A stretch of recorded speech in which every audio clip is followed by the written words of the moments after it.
So guys, welcome back to the channel, and today we're going to talk about mental health and specifically what you can do as a runner to make your mental health better than it's ever been before. And I wanted to talk to you about this after I saw an article in Canadian Running Magazine. And ultimately the Canadian Running Magazine article asked the question, do hard workouts improve your mental health? And the article was based on a study published in the Journal of Sports Medicine and Physical Fitness. They wanted to see if there was a difference in the mental health of athletes that trained versus trained hard. And this line of study is pretty important because we already know the benefits that exercise has on individuals that suffer from depression or anxiety, right? We've all heard this before. Running is a big stress reliever. But what happens when we break down running into its individual components and not just look at it as a whole? Well, we're going to do that today.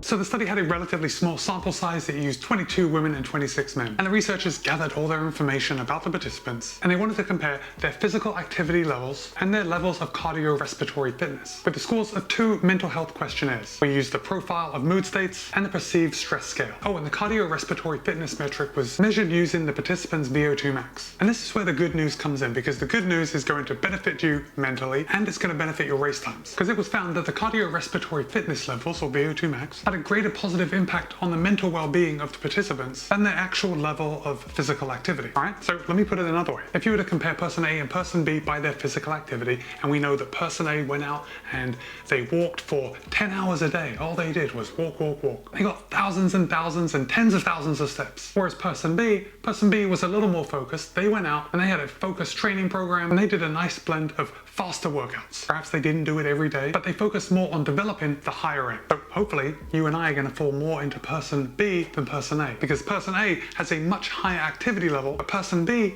is focusing a little more high-end stuff. They're doing harder work for shorter amounts of time. And the study results showed that person B is going to have better mental health because of their harder workouts and their corresponding higher VO2 max than person A, who had a much higher activity level, but probably a lower VO2 max. Oh, and I think this is important. The relationships between the cardiorespiratory fitness and the answers on the mental health scales were preserved when controlling for body fat. So this is great news for you and me, because perhaps we're carrying a little more weight than what we see on TV that the professional marathon runners carry around. Our bodies might not look like, and our body fat might be slightly higher than these beautiful Kenyan athletes that we see crushing all the records. But that's okay, because we still get the same mental health benefits if we put in a little bit of hard work. There was also association with the cardiorespiratory fitness with lower levels of tension, anger, fatigue, depression, and confusion. So ultimately we have found that by doing a little bit of hard workout, by increasing our VO2 max just a little bit, we are going to be mentally healthy, less likely to suffer from depression, less likely to get angry, we're going to be less confused, and for me, most surprisingly, we're going to experience less fatigue. Kind of counterintuitive, isn't it? You do harder work, you're going to be less tired. I love it. Oh, and the researchers did gather all this information from the participants using an actigraph. Now, I don't know too much about an actigraph, but I do know that Actigraph is a corporation, and basically they provide the hardware for the medical and scientific community to make all their measurements. And basically, it's what you and I wear day in and day out when we want to measure our activities, when we want to measure our sleep. So even though I wouldn't bet the farm on my VO2 max results that are given to me by this watch or your watch, it doesn't really matter, because the point is that we want to see improvement, or we want to get as high as we can get. Does that make sense? I just want you to be the mentally healthy champion runner that I know you can be. Pretty good news, isn't it? So I try to at least get my heart rate up on the run at least twice a week. Now I do a lot more easy runs than I do hard runs. For years we've been hearing about the 80-20 rule with 80% easy, 20% hard. I definitely fall more into the 90-10 ballpark, but I try and do my speed work on a regular basis, at least a couple of times a week. And I usually do it just so I don't get stale, but now I'm going to do it with a little more motivation, because I know it's helping me be mentally healthy. And it's a great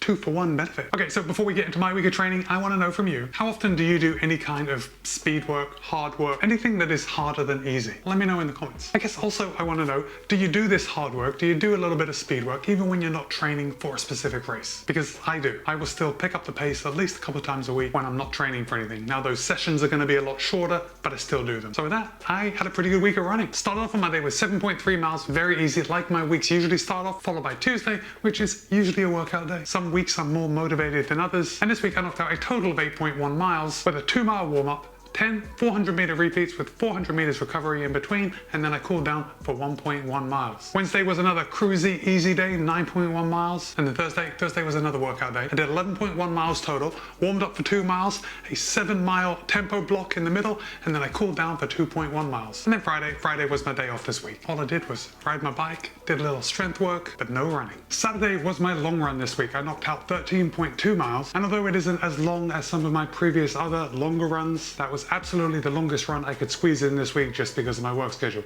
And then I wrapped up the week on Sunday, New Year's Day, with 7.8 miles, very easy. That's right, starting the year off with easy miles. And that brought my week's total to 56.69 miles, which is about 91.23 kilometers. So all in all, can't complain about this week. Wrapped up 2022, started 2023, and I'm feeling healthy. Bit tired, but still healthy. Alright guys, if you have made it to this point in the video, first of all, thank you very much. Second of all, why don't you drop that party face emoji in the comments so I know that you have stayed all the way to the end of this video. And friends, that's it for now. Be kind, be happy, run well. I'll see you in a couple of days.